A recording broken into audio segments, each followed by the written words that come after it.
Hello, welcome back. എല്ലാവരും സുഖമായിരിക്കുന്നല്ലോ. ഞാനിതോടെ സുഖമായിരിക്കുന്നു. ഇന്നൊരു കുക്കിംഗ് വീഡിയോ ആയിട്ടാണ് വന്നിട്ടുള്ളത്. അപ്പോൾ ഞാനിതിന് മുന്നേയും കൂന്തൽ നിറച്ച റെസിപ്പി ഇട്ടിട്ടുണ്ട്. പക്ഷേ ഇത് അതിനേക്കാളും വേറൊരു രീതിയിലാണ് തയ്യാറാക്കിയിട്ടുള്ളത്. അപ്പോൾ നിങ്ങൾ ഈ റെസിപ്പി എന്തായാലും ഒന്ന് മുഴുവനായിട്ട് തന്നെ സ്കിപ്പ് ചെയ്യാണ്ട് കണ്ടു നോക്കുക. നല്ലൊരു ടേസ്റ്റി ആയിട്ടുള്ള റെസിപ്പിയാണ്. അപ്പോൾ എങ്ങനെയാണ് തയ്യാറാക്കുന്നത് നോക്കാം. ആദ്യം തന്നെ കൂന്തൽ നല്ല രീതിക്ക് ഇതേപോലെ ക്ലീനാക്കി എടുക്കണം. അതിപ്പോൾ എല്ലാവർക്കും അറിയുന്ന കാര്യം തന്നെ ആവും. അറിയാത്തവർക്ക് വേണ്ടിയിട്ടാണ് ഇങ്ങനെ പറയുന്നത് കേട്ടോ. പിന്നെ നമ്മൾ ഇതിൽ ഫില്ലിങ് ചെയ്യാനായിട്ട് ഇതിൻ്റെ കൂന്തലിൻ്റെ തലയും പിന്നെ അതേപോലെ തന്നെ ഉള്ളിലുള്ള ഒരു പഞ്ഞിയൊക്കെ യൂസ് ചെയ്യുന്നുണ്ട് കേട്ടോ. പിന്നെ ഇതേപോലെ ചെറിയൊരു ബൗളിൽ കുറച്ച് തേങ്ങ, ചെറിയൊരു കഷ്ണം ഉള്ളി, വലിയ ജീരകം ഇത്രയും മാറ്റി വെച്ചിട്ടുണ്ട്. ഇനിയിപ്പോൾ ഞാനൊരു പാൻ വെച്ചിട്ടുണ്ട്. അപ്പോൾ അതിലോട്ട് നമ്മൾ മസാല തയ്യാറാക്കാൻ പോവുകയാണ്. അതിനായിട്ട് ആവശ്യത്തിനുള്ള വലിയ ജീരകം പിന്നെ സവാള ഇത്രയാണ് ചേർത്ത് കൊടുക്കുന്നത്. ഇനി നല്ല രീതിക്ക് ഇതൊന്ന് വഴറ്റിയെടുക്കേണ്ടതുണ്ട്. പിന്നെ നമ്മളിപ്പോൾ കുറച്ച് തേങ്ങ മാറ്റി വെച്ചിട്ടുണ്ടായിരുന്നല്ലോ, അതൊരു ചെറുതായിട്ടൊന്ന് ചമ്മന്തിയൊക്കെ പൊടിക്കുന്നത് പോലെ ചെയ്ത് വെക്കാനായിട്ടാണ് അതിലോട്ട് എടുത്തിട്ടുള്ളതും. നമ്മൾ കൂന്തലിൻ്റെ അനുസരിച്ചിട്ട് എന്ത് ചെയ്താൽ മതി, അളവ് കൂട്ടുകയൊക്കെ ചെയ്താൽ മതി. ഇനിയിപ്പോൾ ഈ സവാള ഒന്ന് വാടി വന്നപ്പോൾ അതിലോട്ട് എന്ത് ചെയ്യണം, നമ്മൾ നേരത്തെ മാറ്റി വെച്ചിട്ടുള്ള കൂന്തലിൻ്റെ കുറച്ച് ഭാഗങ്ങളുണ്ടല്ലോ, തല പിന്നെ ഉള്ളിലുള്ള പഞ്ഞി, അതൊക്കെ എന്ത് ചെയ്യുക, ഒന്ന് ചേർത്ത് കൊടുക്കുക. അപ്പോഴാണ് നല്ലൊരു ടേസ്റ്റ് കിട്ടുക കേട്ടോ. ഇനിയിപ്പോൾ ഇതിലോട്ട് മസാലപ്പൊടികളാണ് ചേർത്ത് കൊടുക്കുന്നത്. ആവശ്യത്തിനുള്ള മുളക് പൊടി, മഞ്ഞൾപ്പൊടി, മല്ലിപ്പൊടി, ഉപ്പ് ഇത്രയും മസാലപ്പൊടികളാണ് ചേർത്ത് കൊടുത്തിട്ടുള്ളത്. അപ്പോൾ നമ്മൾ നേരത്തെ ചമ്മന്തി എടുക്കാനായിട്ട് മാറ്റി വെച്ചിട്ടുണ്ടായിരുന്നില്ലേ ഉണ്ടാക്കാനായിട്ട്, അതിലോട്ട് വേണ്ടത് ഇനി ചെറിയ ഉള്ളി ഇല്ലാന്നുണ്ടെങ്കിൽ ചെറിയൊരു പീസ് സവാള എടുക്കുക. പിന്നെ വലിയ ജീരകം, പച്ചമുളക് ഉണ്ടായിരുന്നു കേട്ടോ, ഇത്രയാണ് ഉണ്ടായിരുന്നത്. അതിലൊരു പച്ചമുളകായിരുന്നു എടുത്തിട്ടുണ്ടായിരുന്നത്. ഇനി ഇതിലോട്ട് ആവശ്യത്തിനുള്ള ഇഞ്ചി വെളുത്തുള്ളി ചതച്ചത് കൂടെ ചേർത്ത് കൊടുത്തിട്ടുണ്ട്. ഇനി നല്ല രീതിക്ക് ഇതൊന്ന് മിക്സാക്കി എടുക്കേണ്ടതുണ്ട്. പിന്നെ എരിവ് ഇഷ്ടമുള്ള ആൾക്കാർക്കാണെങ്കിൽ കുരുമുളക് പൊടിയൊക്കെ ചേർത്ത് വെക്കാം കേട്ടോ. ഇനിയിപ്പോൾ ഒന്ന് അടച്ച് വെച്ചിട്ട് കുക്ക് ചെയ്യാം. പിന്നെ ഇപ്പോൾ കൂന്തൽ നല്ല വൃത്തിക്ക് ക്ലീൻ ആക്കിയിട്ട് വെച്ചിട്ടുണ്ട്. ഇനിയിപ്പോൾ നമ്മൾ നേരത്തെ ഇതിൽ വെള്ളമൊന്നും ഒഴിച്ചിട്ടുണ്ടായിരുന്നില്ല. അപ്പോൾ ഇതിൽ അത്യാവശ്യം കുക്കിംഗ് ആവും തോറും വെള്ളം ഇങ്ങനെ കയറി വരും കേട്ടോ. അപ്പോൾ അതാണ് അതിൻ്റെ ഒരു പരുവം. പിന്നെ ഓവറായിട്ട് കുക്ക് ചെയ്യേണ്ട ആവശ്യമില്ല, കാരണം നമുക്കിനി ഇത് ഫില്ലിങ് നിറച്ചിട്ട് പുഴുങ്ങാനുള്ളതല്ല. പിന്നെ ഞാനിതിലോട്ടൊരു സീക്രട്ട് സംഭവം ചേർത്തിട്ടുണ്ട്. ഇപ്പോൾ ചെയ്തത് 2 ടേബിൾ സ്പൂണ് ചോറ്. അപ്പോൾ നമ്മുടെ വീട്ടിലുള്ള നമ്മൾ എന്ത് ചോറാണ് ഉണ്ടാക്കി വെച്ചാൽ അതൊരു 2 ടേബിൾ സ്പൂൺ ചേർക്കുമ്പോൾ നല്ല ടേസ്റ്റ് ആയിരിക്കും. പക്ഷേ ഞാൻ ഇന്ന് ഇവിടെ ഏതായാലും നെയ്ച്ചോറായിരുന്നു, അപ്പോൾ അത് 2 ടേബിൾ സ്പൂൺ ചേർത്തു. നല്ല അടിപൊളി ടേസ്റ്റാണ് കേട്ടോ. അപ്പോൾ ഇങ്ങനെ ചെയ്യാത്തവരൊന്ന് ചെയ്ത് നോക്കുക. ഇനിയിപ്പോൾ ഇതിലോട്ട് നമ്മൾ ഈ ഒതുക്കി വെച്ചിട്ടുള്ള ചമ്മന്തി ഉണ്ടല്ലോ, അതുകൂടെ ചേർത്തിട്ട് നല്ല രീതിക്കൊന്ന് മിക്സാക്കി കൊടുക്കുകയാണ്.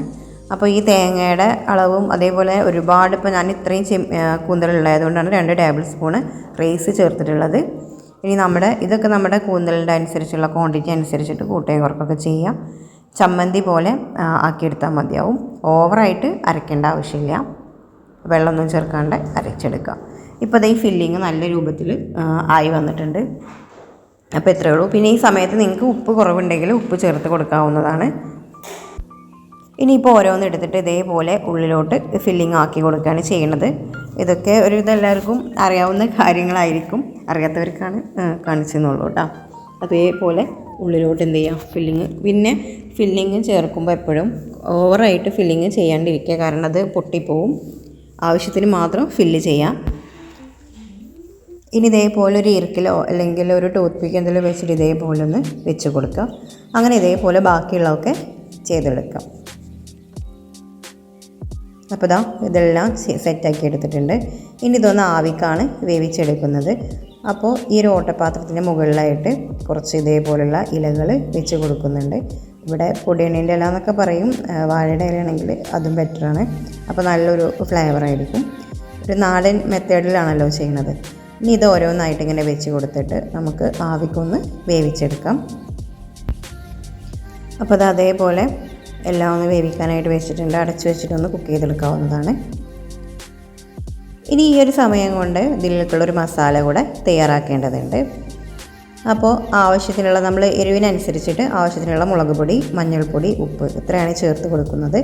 ഈ സമയം നിങ്ങൾക്ക് കുരുമുളക് പൊടിയുടെ ഫ്ലേവർ ഇഷ്ടമാണ് അങ്ങനെ ഉണ്ടെങ്കിൽ അതും ചേർത്ത് കൊടുക്കാവുന്നതാണ്. പിന്നെ ഇതിലോട്ട് ഇഞ്ചി വെളുത്തുള്ളി ഒന്നും ചേർത്ത് കൊടുക്കേണ്ട ആവശ്യമില്ല. പിന്നെ വേണ്ടത് കുറച്ച് ടൊമാറ്റോ സോസാണ്. നിർബന്ധമില്ല, കുട്ടികൾക്കൊക്കെ എരിവൊക്കെ ഒന്ന് ബാലൻസ് ചെയ്യും, അതിന് വേണ്ടിയിട്ടാണ്. പിന്നെ അതേപോലെ കുറച്ച് വിനാഗിരി കൂടെ ചേർത്തിട്ട് എന്ത് ചെയ്യാം, നല്ല രീതിക്കൊന്ന് മിക്സാക്കി എടുക്കേണ്ടതുണ്ട്. ഈ സമയത്ത് ഇഞ്ചി വെളുത്തുള്ളി ഒരിക്കലും ചേർത്ത് കൊടുക്കരുത്. ചിലർ ചെയ്യണത് കണ്ടിട്ടുണ്ട്, പക്ഷെ അതൊരു ടേസ്റ്റ് ആയിട്ട് എനിക്ക് തോന്നില്ല. കാരണം നമ്മൾ ഉള്ളിൽ അത്യാവശ്യം ഇഞ്ചി വെളുത്തുള്ളി ചേർക്കുന്നുണ്ട്, അപ്പോൾ അതിൻ്റെ ആവശ്യം വരണില്ല കേട്ടോ. ഇനിയിപ്പോൾ ഇത് അവിടെ കുക്കായി വന്നിട്ടുണ്ട്. ഇനി ഇത് ഓരോന്നും എടുക്കുക, പൊട്ടാണ്ട് വേണം എടുക്കാനായിട്ട്, അത് പ്രത്യേകം ശ്രദ്ധിക്കുക. പിന്നെ നമ്മൾ ഇത് എടുക്കുമ്പോൾ കാണുന്നൊരു കാര്യം എന്ന് പറഞ്ഞിട്ടുണ്ടെങ്കിൽ കൂന്തൽ ചൂടാവുമ്പോൾ കുറച്ചും കൂടെ ഇങ്ങനെ ചുരുങ്ങല്ലോ, അപ്പോൾ അങ്ങനെ ചുരുങ്ങിയിട്ടുണ്ടാവും. ഇനിയിപ്പോൾ ഇതെല്ലാം ഈ മസാലയിലൊന്ന് കോട്ട് ചെയ്തെടുക്കേണ്ടതുണ്ട്. എന്നിട്ട് ഒന്ന് നല്ല രീതിക്ക് ഒന്ന് ഫ്രൈ ചെയ്തെടുക്കുക. ഫ്രൈ ചെയ്യുമ്പോൾ ഒരുപാട് ടൈം ഇട്ടിട്ട് കുക്ക് ചെയ്തെടുക്കേണ്ട ആവശ്യമില്ല. ജസ്റ്റ് ഒന്ന്, കാരണം നമ്മൾ ഓൾറെഡി കുക്ക് ചെയ്ത സംഭവമാണ്, അപ്പോൾ ജസ്റ്റ് ഒന്ന് ഫ്രൈ ചെയ്തെടുക്കുക, അത്രമാത്രം ശ്രദ്ധിച്ചാൽ മതി. അപ്പോൾ ഞാനിതവിടെ ഒരു ചെറിയൊരു പാൻ വെച്ച് കൊടുത്തിട്ടുണ്ട്. അതിലോട്ട് വെളിച്ചെണ്ണയാണ് കുറച്ചുകൂടെ ടേസ്റ്റ് ഉണ്ടാവുക. എന്നിട്ട് നമ്മളിപ്പോൾ മാറ്റി വെച്ചിട്ടുള്ള മസാല ചെയ്ത് വെച്ചിട്ടുള്ള ഓരോന്നായിട്ട് ഇട്ട് കൊടുക്കാം. എന്നിട്ട് സാധാരണ നമ്മൾ ഫ്രൈ ചെയ്തെടുക്കുന്ന പോലെ ചിക്കനും മീനൊക്കെ ഫ്രൈ ചെയ്തെടുക്കുന്ന പോലെ ജസ്റ്റ് ഒന്ന് രണ്ട് സൈഡും എന്ത് ചെയ്യാം, ജസ്റ്റ് ഒന്ന് ഫ്രൈ ആക്കിയെടുക്കുക, അത്രയേ ഉള്ളൂ. അപ്പോൾ അത് രണ്ട് സൈഡ് ഇവിടെ കുക്കായി വന്നിട്ടുണ്ട്. പിന്നെ കുക്കാക്കാൻ ഇടുന്ന ടൈമിൽ ജസ്റ്റ് ഒന്ന് അടച്ച് വെക്കണം, നന്നായിരിക്കും. കാരണം അതിൽ നിന്നിങ്ങനെ പുറത്തേക്ക് ഇങ്ങനെ കയ്യിലൊക്കെ തെറിക്കാനുള്ളൊരു ചാൻസ് ഉണ്ട്.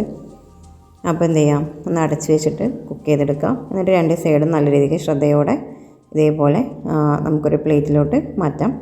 അപ്പോൾ ഇത്രയേ ഉള്ളൂ. നല്ല ടേസ്റ്റാണ്. പിന്നെ അതേപോലെ തന്നെ കുട്ടികൾക്കൊക്കെ ഒരുപാട് ഇഷ്ടമാവും.